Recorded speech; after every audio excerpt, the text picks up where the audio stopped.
Capítulo 2. El pro y el contra. En la época en que ocurrieron tales sucesos, regresaba yo de una exploración científica emprendida por las malas tierras de Nebraska, en los Estados Unidos. En mi calidad de profesor suplente del Museo de Historia Natural de París, el gobierno francés me había agregado a esa expedición. Después de 6 meses transcurridos en Nebraska, llegaba a New York hacia fines de marzo, cargado de preciosas colecciones. Habíase fijado mi salida para principios de mayo y me ocupaba, entre tanto, en clasificar mis riquezas mineralógicas, botánicas y zoológicas, cuando aconteció el incidente del Scotia. Estaba yo perfectamente enterado de la cuestión a la orden del día. ¿Y cómo no estarlo? Había leído y releído todos los periódicos americanos y europeos, sin haber adelantado un paso. Este misterio me mortificaba, y en la imposibilidad de formar mi opinión, vacilaba entre uno y otro extremo. No podía ser dudoso que algo había, cuando los incrédulos eran invitados a poner el dedo en la llaga del Scotia. A mi llegada a New York, la cuestión ardía. Las hipótesis del islote flotante, del escollo intangible, sostenida por algunos entendimientos poco competentes, estaba absolutamente abandonada.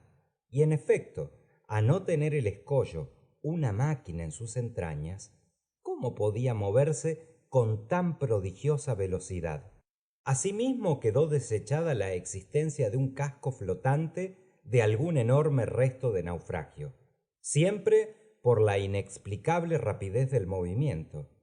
Quedaban para la cuestión dos soluciones posibles, con lo cual hubo dos distintos bandos de partidarios.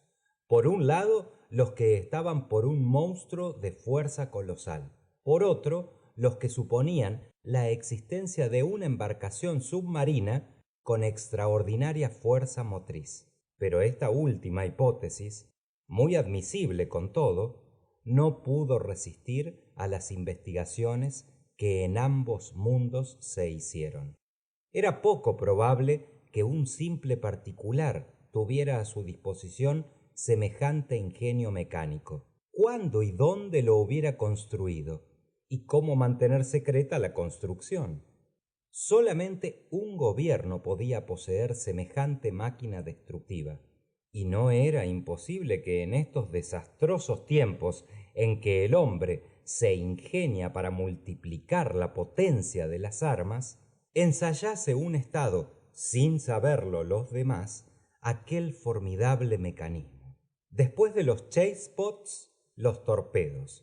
Después de los torpedos, los arietes submarinos.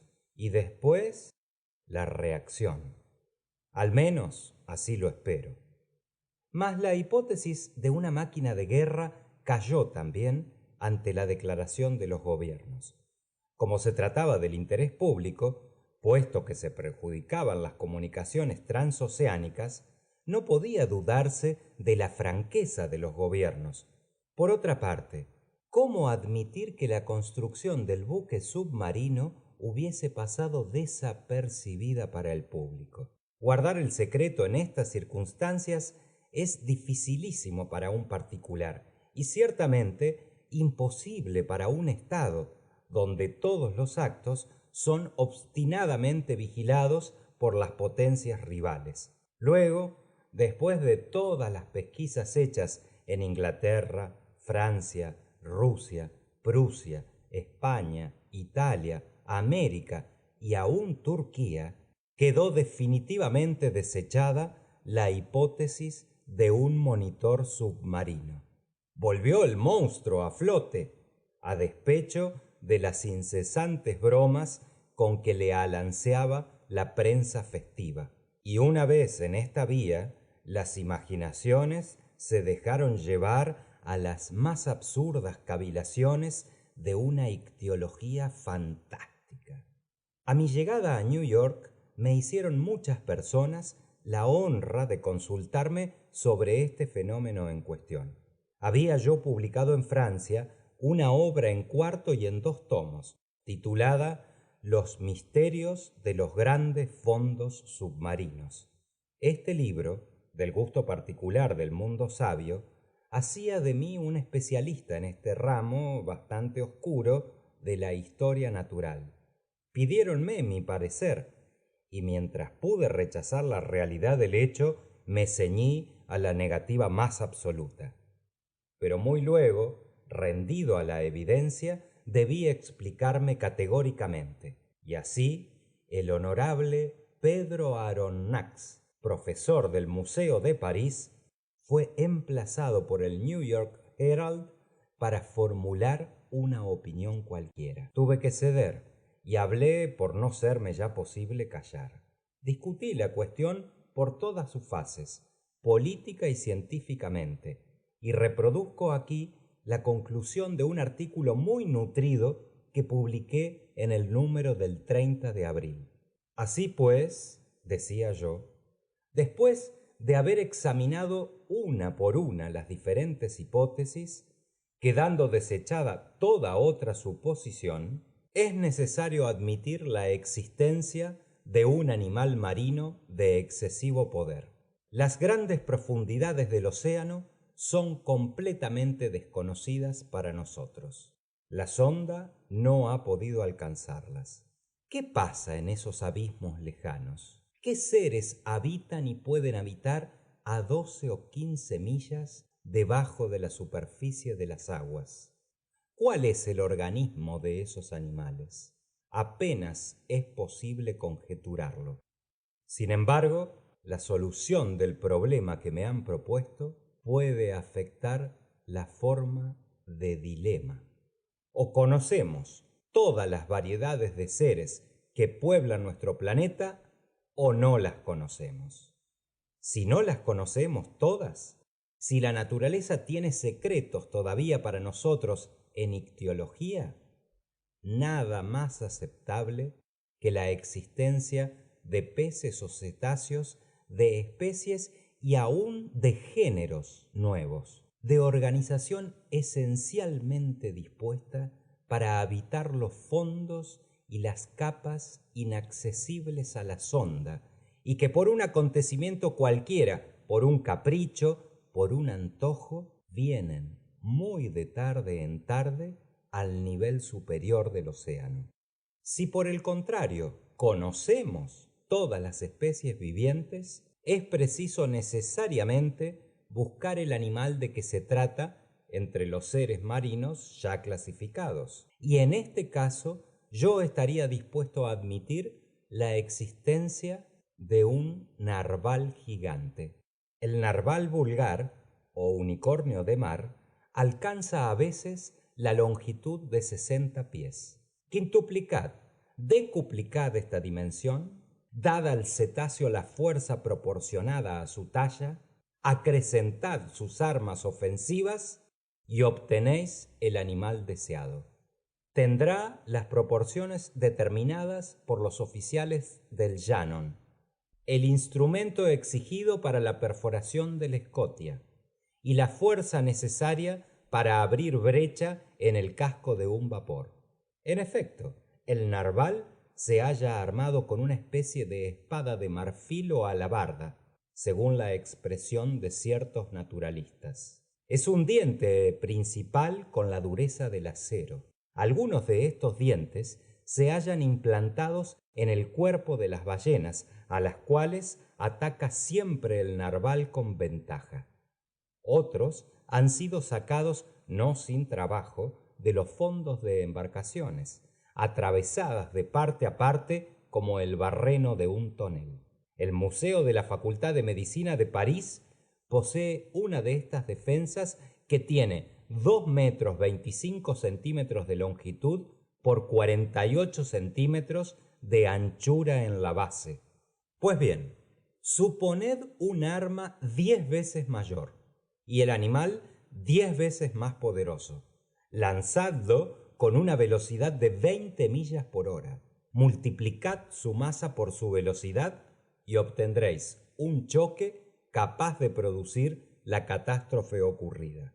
Por consiguiente, y hasta más amplias noticias, Opinaría yo por el unicornio de mar con dimensiones colosales, armado no ya con alabarda, sino con un verdadero espolón, como las fragatas acorazadas o los rams de guerra, cuya masa tendría, a la vez que igual potencia motriz.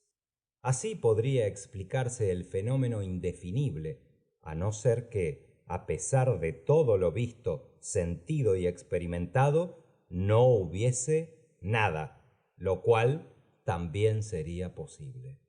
Estas últimas palabras eran de mi parte una bajeza, pero quería cubrir hasta cierto punto mi dignidad de profesor y no dar que reír a los americanos, que cuando se ríen lo saben hacer bien.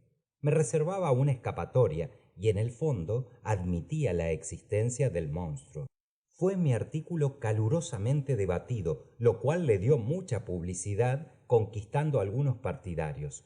Por lo demás, la solución propuesta dejaba libre curso a la imaginación, y el espíritu humano se complace en estas grandiosas concepciones de seres sobrenaturales. Además, el mar es precisamente su mejor vehículo, el único medio en que puedan reproducirse y desarrollarse esos gigantes, junto a los cuales los animales terrestres, elefantes o rinocerontes, no son más que enanos. Las masas líquidas transportan las mayores especies conocidas de mamíferos y tal vez ocultan moluscos de incomparable talla, crustáceos de espantosa vista, tales como langostas de 100 metros o cangrejos de 200 toneladas. ¿Y por qué no? Antiguamente, los animales terrestres, contemporáneos de las épocas geológicas, los cuadrúpedos, los cuadrumanos, los reptiles, las aves, estaban construidos sobre plantillas gigantescas. El Creador los había vaciado en un molde colosal que el tiempo ha ido reduciendo. ¿Por qué el mar, en sus ignoradas profundidades, no ha podido conservar muestras de una antigua vida, puesto que nunca se modifica, mientras que el núcleo terrestre se altera sin cesar? ¿Por qué no habría de ocultar en su seno las últimas variedades de esas especies titánicas, cuyos años son siglos y los siglos son evos? Pero me estoy dejando llevar a cavilaciones que ya no debo entretener. Dejemos esas quimeras que el tiempo ha cambiado para mí en realidades terribles. Lo repito, la opinión se formó sobre la naturaleza del fenómeno y el público admitió sin contestación la existencia de un ser prodigioso que nada tenía de común con las fabulosas serpientes de mar. Pero si los unos no vieron más que un problema puramente científico que resolver, los otros, más positivos, sobre todo en América e Inglaterra, fueron de parecer que el océano debía quedar purgado de tan temido monstruo, a fin de asegurar las comunicaciones transatlánticas. Los periódicos industriales y comerciales trataron la cuestión principalmente bajo este punto de vista. La Shipping and Mercantile Gazette, el Lloyd, el Paquebot, la Revista Marítima y Colonial, todas las publicaciones afectas a las compañías de seguros que amenazaban elevar el tipo de las primas, fueron unánimes en esta cuestión. Habiéndose pronunciado la opinión pública en este sentido, los Estados Unidos fueron los primeros en declararse, haciendo en New York los preparativos para una expedición destinada a perseguir el narval. Una fragata de espolón de gran marcha, el Abraham Lincoln, se dispuso para aparejar lo más pronto posible.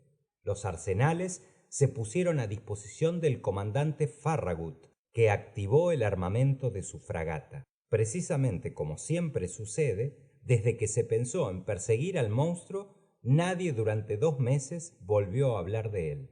Ningún buque lo encontró.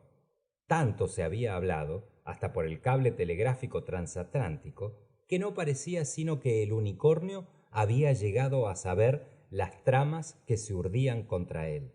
Por eso los hombres de chiste pretendían que aquel astuto animal había detenido al paso algún telegrama de que ahora se estaba aprovechando. Así es que, por falta de noticias, y estando ya la fragata armada para lejana campaña y provista de formidables ingenios de pesca, no se sabía a dónde dirigirla. La impaciencia crecía cuando el 2 de julio se supo que el Tampico, vapor de la línea de San Francisco de California a Shanghái, había visto al animal 3 semanas antes en los mares septentrionales del Pacífico. Fue extraordinaria la emoción producida por esta noticia. No se concedieron ni 24 horas de respiro al comandante Farragut. Sus vituallas estaban embarcadas, sus carboneras se hallaban atestadas, ni un hombre de la tripulación faltaba. Ya no restaba más que encender las hornillas y desamarrar. No se le hubiera perdonado medio día de tardanza. Por otro lado, el comandante Farragut tampoco deseaba hacer otra cosa que marchar. 3 horas antes de que el Abraham Lincoln abandonase el muelle de Brooklyn, recibí una carta escrita en estos términos. Al señor Aronnax, profesor del Museo de París, Fifth Avenue Hotel, New York. Señor, si queréis uniros a la expedición del Abraham Lincoln, el gobierno de la Unión verá con placer que la Francia esté representada por vos en esta empresa. El comandante Farragut tiene una cámara a vuestra disposición. Muy cordialmente vuestro, J. B. Hobson, secretario de la Marina. Fin del capítulo 2.